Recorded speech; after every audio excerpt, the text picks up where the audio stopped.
1974 में मुंबई की एक पुलिस कॉलोनी में एक छोटे से तंग फ्लैट में एक ईमानदार हेड कांस्टेबल इब्राहिम कासकर अपने नौजवान बेटे दाऊद को चमड़े की बेल्ट से बेदर्दी से मार रहा था।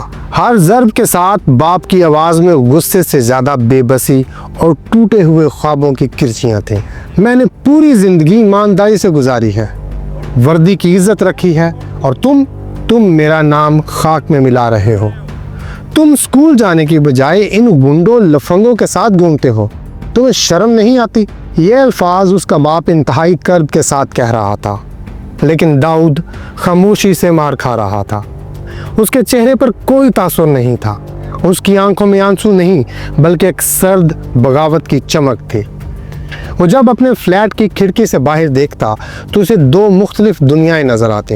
एक तरफ उसके ईमानदार बाप की गुर्बत, उसकी टूटी हुई साइकिल और महीने के आखिर में खाली जेब थी, और दूसरी तरफ शहर के तीन बादशाह, हाजी मस्तान की सफ़ेद मर्सिडीज़, करीम लाला का रोब और वरदराजन की नाकाबिले यकीन ताकत और शान शौकत।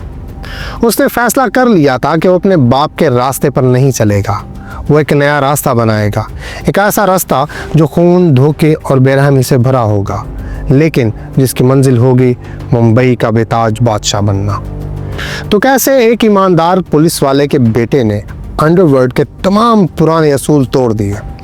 कैसे उसने अपने बड़े भाई के साथ मिलकर ताकतवर पठान गैंग को ललकारा?